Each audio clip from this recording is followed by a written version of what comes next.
দেশের ৩০টি রাজনৈতিক দলের নেতাদের সঙ্গে প্রধান উপদেষ্টা ডক্টর মোহাম্মদ ইউনূস একটা জরুরি বৈঠকে বসেছেন। জরুরি বৈঠকটা কী নিয়ে হবে সেটা কোনো এজেন্ডা আগে জানানো হয়নি। ধারণা করা হচ্ছে জুলাই সনদ কীভাবে সিগনেচার করা হবে, কীভাবে বাস্তবায়ন করা হবে, এই সমস্ত বিষয় নিয়ে আলোচনার জন্য। এটা হতে পারে, আবার এটাও হতে পারে নির্বাচন কিভাবে হবে, নির্বাচন কবে হবে, নির্বাচন হওয়ার ক্ষেত্রে কী আলোচনা হবে সেটা নিয়েও হতে পারে। যখন এই কন্টেন্ট আপনারা দেখবেন ততক্ষণ হয়তো আপনারা জেনে যাবেন আসলে বিষয়টা কী। তবে আমার যেটা ধারণা যে আসলে কনক্রিট কিছু আসবে বলে আমার কাছে মনে হয় না। আমি এখন পর্যন্ত এই রাজনৈতিক দলের সঙ্গে ডক্টর মোহাম্মদ ইউনূসের কোনো দ্বিপাক্ষিক বৈঠকে কনক্রিট এবং খুবই ব্রেকিং নিউজ জাতীয় কিছু এসেছে বলে আমি দেখিনি। আমি এখন পর্যন্ত যতটুকু জানতে পেরেছি বিভিন্ন সোর্সের মাধ্যমে যে উনি বলেছেন যে নির্বাচন ফেব্রুয়ারিতেই হবে। তো এখানে নাথিং নিউ, নির্বাচন ফেব্রুয়ারিতেই হবে এটা আমিও মনে করি। কারণ নির্বাচন ফেব্রুয়ারিতে হওয়া ছাড়া কোনো উপায় নেই। নির্বাচন যদি ফেব্রুয়ারিতে না হয় তো দেশে যে অরাজক পরিস্থিতি তৈরি হবে বলে আমার ধারণা, সেটা সামাল দেওয়ার ক্ষমতা এই সরকারের নেই। এই সরকারের যে কী কী ক্ষেত্রে ক্ষমতা আছে সেটাও আসলে আমার পক্ষে মাঝে মাঝে বোঝা কষ্ট হয়ে দাঁড়ায়। যাই হোক, আপনারা হয়তো বুঝবেন, আপনারা জানবেন। যে সেই আলোচনায় আমি আর যাচ্ছি না। আমি আজকে যে আলোচনাটা করতে চাচ্ছি সেটা হলো নির্বাচনকে সামনে নিয়ে এবং জুলাই সনদের বাস্তবায়নকে সামনে নিয়ে এমন একটা অবস্থায় আমরা পৌঁছেছি যে এটা আসলে একটা জটিল অবস্থা। এবং এই জটিল অবস্থার সৃষ্টি হয়েছে কেন? সৃষ্টি হয়েছে এই কারণে যে আমরা দেখেছি এই সরকারের বিষয়ে পলিটিক্যাল পার্টিগুলির মধ্যে এক ধরনের অনাস্থা আছে। সরকারের ব্যাপারে জনগণের মধ্যে অনাস্থা আছে কি নেই সেটা অনেক দূরের ব্যাপার। ওটা বুঝতে গেলে নানা ধরনের গবেষণা লাগে। কারণ সরকার বলে জনগণ আমার সঙ্গে আছে, এই সরকার বলে জনগণ উন্নতিতে নাকি বুঁদ হয়ে আছে, নানা রকম কথা, ইতিবাচক কথাবার্তা বলে। কিন্তু সেটা আসলেই কি সেটা বোঝা বড় কঠিন। তবে রাজনৈতিক দলগুলো কি মনে করে সরকারের ব্যাপারে সেটা কিন্তু বোঝা যায়। কীভাবে? রাজনৈতিক দলগুলো যখন কথা বলে তখন তো আমরা এগুলো দেখতে পাই মিডিয়াতে। আমরা এই সরকারের প্রতি আওয়ামী লীগ কথা বাদ দেন, আওয়ামী লীগ তো পলিটিক্যাল পার্টি, তার কথা আমি ধরছি না। আওয়ামী লীগ, জাতীয় পার্টি, এগুলির কথা আমি ধরছি না। ওরা তো সরকারের বিরোধিতা করবেই। তো তাদের আলাপ যদি আমি বাদও রাখি, যারা সরকারের পক্ষে, যারা এই সরকারকে নিঃশর্তভাবে শুরু থেকে সমর্থন দিয়ে এসেছে, সেই দলগুলোর ফিলিংসটা আসলে কী? তারা কি এই সরকারকে নিয়ে এখন খুব বেশি উচ্চাশা প্রদর্শন করছে? আমরা কতগুলো জিনিস লক্ষ্য করলাম। যেমন দায়িত্ব নেওয়ার পর থেকে সরকারের সঙ্গে সবাই ছিল, বিএনপি, জামায়াতে ইসলাম, ছাত্ররা, তখন তো এনসিপি হয়নি, পরে এনসিপি হলো, এনসিপি, সবাই এই সরকারের সঙ্গে একভাবে ছিল। ধীরে ধীরে শুরুতে আমরা দেখলাম যে বিএনপি এই সরকারের ব্যাপারে এক ধরনের তাদের রিজার্ভেশন তারা প্রকাশ করতে শুরু করলো। এবং এক পর্যায়ে তারা বলেই ফেললো যে এই সরকারের 3 জন উপদেষ্টাকে তারা পদত্যাগ করানো হোক, তাকে বাদ দেওয়া হোক, এই ধরনের কথা বিএনপির পক্ষ থেকে বেশি জোরালোভাবে উঠলো। আমরা এটাও দেখলাম এই সরকারের একজন উপদেষ্টার সঙ্গে বিএনপির একজন কেন্দ্রীয় লিডার, যিনি ঢাকা দক্ষিণে মেয়র নির্বাচিত হয়েছিলেন বলে দাবি করেছিলেন, আদালতের রায়ও তার পক্ষে ছিল, তার একটা সরাসরি বিরোধ আমরা দেখতে পেলাম। ঢাকা শহরে এক ধরনের অচল অবস্থাও কয়েকদিন চলল। তো সেই সময় বিরোধটা এমন পর্যায়ে পৌঁছেছিল, বিএনপির পক্ষ থেকে বলা হলো যে সরকারের 3 জন উপদেষ্টাকে বাদ দিতে হবে। এবং এটা নিয়ে তখন কিন্তু জামায়াতে ইসলাম এবং এনসিপি সরকারের পক্ষে ছিল, তারা কিন্তু বিএনপির সমর্থন করেনি বিএনপিকে। কিন্তু গত 15ই জুন সরকার প্রধান ডক্টর ইউনূস যখন যে লন্ডনে যে তারেক রহমানের সঙ্গে মিটিং করলেন, তারপরে দেখলাম পুরো জিনিসটা যেন ওলটপালট হয়ে গেল। ওলটপালট কীভাবে? যে বিএনপি আর সরকারের ব্যাপারে কিছু বলে না। বিএনপি এখন সরকার যা কিছু বলে বিএনপি তার পক্ষে আছে। বিপরীত দিকে তারা যে 3 জনের পদত্যাগ চেয়েছিল ওটা আবার চায় না। এবং আপনার ইশরাক সাহেবকে তারা আন্দোলনের মাঠ থেকে প্রত্যাহার পর্যন্ত করে নিল। তার মানে আসিফ মাহমুদ সজীব ভুঁইয়ের জয় হলো এক ধরনের। ইশরাককে তারা ইচ্ছা করে হারিয়েও দিল। আমি তো বলি ইশরাককে এক ধরনের কোরবানি দেওয়া হলো।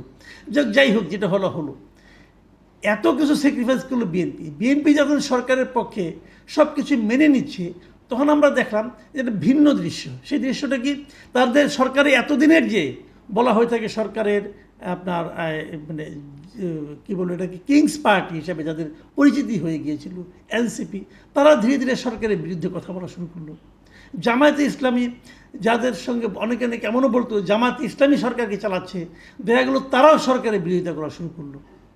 এবং সর্বশেষ যেটা আমরা দেখলাম যে এনসিপির যিনি প্রধান নাহিদ ইসলাম, তিনি তো সরকারের উপদেষ্টাদের বিরুদ্ধে সরাসরি অভিযোগও করলেন। তিনি বললেন সরকারের অনেকে তাদের অপকর্ম ঢাকার জন্য এবং সেফ এক্সিট খুঁজছেন এবং এই জন্য তারা বিভিন্ন রাজনৈতিক দলের নেতাদের সঙ্গে এক ধরনের লিয়াজও করছেন, তিনি বললেন।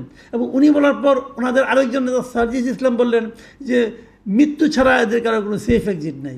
তারপরে দেখলাম তাদের আরেকজন কেন্দ্রীয় নেতা সামান্থা শারমিন, তিনি আবার বললেন যে প্রত্যেক উপদেষ্টাই নিজেদের আখের গুছিয়ে রেখেছেন, এখন তারা চলে যাবেন যে কোনো সময়। নাহিদ ইসলাম বলেছিলেন যে কয়েকজন উপদেষ্টা, আর সামান্থা শারমিন বললেন প্রত্যেক উপদেষ্টা। তার মানে ধীরে ধীরে কিন্তু অভিযোগের মাত্রাটা বাড়ছে। এরপর আমরা দেখলাম আবার জামায়াতের নায়েবে আমির আব্দুল্লাহ মোহাম্মদ তাহের, উনি বললেন যে সরকারের উপদেষ্টা নাকি কোনো কোনো উপদেষ্টা নাকি নানা ধরনের ষড়যন্ত্রে লিপ্ত। এবং ষড়যন্ত্রটা কী ধরনের, তারা বললেন যে বিভিন্ন প্রশাসনের গুরুত্বপূর্ণ জায়গায় একটা বিশেষ দলের লোককে বসানো হচ্ছে যাতে নাকি নির্বাচনটা বৈধ, অবাধ এবং সুষ্ঠু না হয়। তার মানে আগামী যে নির্বাচনটা হবে সেই নির্বাচন নিয়ে তারা সন্দেহ প্রকাশ শুরু করলো। তাহলে বাস্তবতাটা কী দাঁড়ালো, যে এতদিন সরকারের পক্ষে ছিল যে জামায়াতে ইসলাম অথবা এনসিপি, তারা এখন সরকারকে নানাভাবে অভিযোগে অভিযুক্ত করছেন, সরকারের বিরুদ্ধে পক্ষপাতেরও অভিযোগ তুলছেন, সরকারের বিরুদ্ধে, সরকারের উপদেষ্টাদের বিরুদ্ধে আখের গোছানোর অভিযোগ তুলছেন। তাহলে এই সরকারের নিরপেক্ষতা কোথায় গিয়ে দাঁড়ালো? একসময় অভিযোগ তুলত বিএনপি, এখন অভিযোগ তুলল এনসিপি এবং জামায়াতে ইসলামী। মানে ব্যাপারটা কি, যখন নাকি সরকার যে দলের পক্ষে থাকে তারা কিছু বলে না, তার প্রতিদ্বন্দ্বী দলগুলো অভিযোগ করে। বিষয়টা কিন্তু এরকম। আবার নির্বাচন হবে, নির্বাচন আগে এনসিপি আবদার করে বসলো যে তাদেরকে এমন একটা প্রতীক তারা চাইলো যে প্রতীকটা নির্বাচন কমিশনের যে প্রতীকের তালিকা তার মধ্যেই নাই। তাহলে সেই প্রতীক কি তারা পাবে? যদি না পায় তারা নাকি নির্বাচনও করবে না, এমন একজন তাদের এক নেতা বলল। তার মানে নির্বাচনেও কিন্তু এক ধরনের অনিশ্চয়তা দেখা দিয়েছে। একবার ভাবুন, এই নির্বাচনে যদি বিএনপি যায়, যদি জামায়াত এবং এনসিপি বলে তারা নির্বাচনে যাবে না, তাহলে নির্বাচনের চেহারাটা কী দাঁড়াবে? নির্বাচনের চেহারা তখন ভয়াবহ দাঁড়াবে। এদিকে আওয়ামী লীগ নাই, আওয়ামী লীগকে সরিয়ে দিয়েছেন আপনি, আওয়ামী লীগকে বিপজ্জনক মনে করে সরিয়ে দিয়েছেন, ভালো করেছেন, আপনারা যা ভালো মনে করেছেন। জাতীয় পার্টিকে নির্বাচন করতে দেবেন কিনা এখনও বুঝতে পারছি না। যদি জামাত এবং এনসিপিও না থাকে, নির্বাচনটা কার সঙ্গে কার হবে ভাই? আবার তারপর আবার প্রধান উপদেষ্টা বলছেন যে উনি একটা ইতিহাসে শ্রেষ্ঠ নির্বাচন দিবেন। কিভাবে দিবেন উনি? তো সব মিলিয়ে যে অচল অবস্থা, এটা কেন? আবার আমি যে তত্ত্বগতভাবে একটা কথা বলি, ধরা যাক সরকার একসময় জামাত এবং এনসিপির পক্ষ ছিলেন, তখন তাদের বিরুদ্ধে বিএনপি কথা বলেছে। এখন আবার ধরা যাক তারা বিএনপির পক্ষে আছেন, এখন এনসিপি এবং জামাত সরকারের বিরোধিতা করতেছে। এই যদি হয় তাহলে আমরা এটুকু অন্ততপক্ষে মানতে পারি যে সরকার কখনো না কখনো কোনো না কোনো দলের পক্ষে ছিলেন, কোনো না কোনো দলকে তিনি বিশেষ সুযোগ দিচ্ছিলেন, এই সরকার দিচ্ছিলেন অথবা দিচ্ছেন। তাহলে এই সরকারকে আপনি নিরপেক্ষ কী করে বলবেন? নিরপেক্ষ আগেও বলা যেত না, এখনও বলা যাচ্ছে না। আমি যদি জামায়াতে ইসলাম এবং এনসিপির অভিযোগকে সত্য বিবেচনা করি, তাহলে এই সরকার নিরপেক্ষ নয়, এই সরকার কোনো না কোনো দলের প্রতি পক্ষপাত দুষ্ট।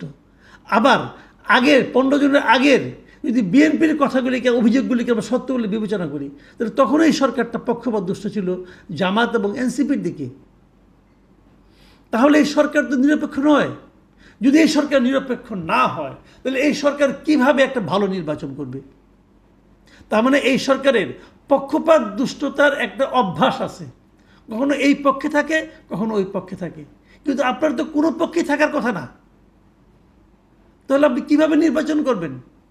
আর এই সরকার প্রধানত আগে একবার বলেওছেন যে উনি নাকি ছাত্রদেরকে বলেছেন রাজনৈতিক দল করতে। তাহলে বিষয়টা কী দাঁড়ালো? আমি জানি না আজকের মিটিংয়ের পরে কী সমাধান আপনারা পাবেন।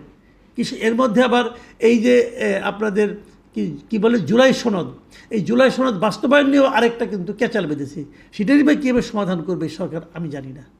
আমার ধারণা নির্বাচনের ডেট যত এগিয়ে আসতে থাকবে, যত নিকটে আসতে থাকবে, তত বেশি জটিলতা তৈরি হতে থাকবে এবং এই রাজনৈতিক জটিলতাগুলো দেশকে কোন দিকে আলটিমেটলি নিয়ে যাবে আমি জানি না।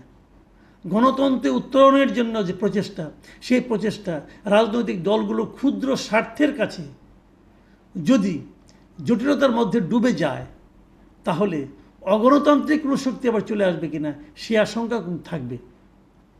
প্রিয় দর্শক, আমি কিছু আশঙ্কার কথা বললাম, নিশ্চয়ই এর বিপরীতে কিছু সম্ভাবনা বিষয় থাকতে পারে, আমরা সেগুলিও খুঁজব। আল্লাহ হাফিজ।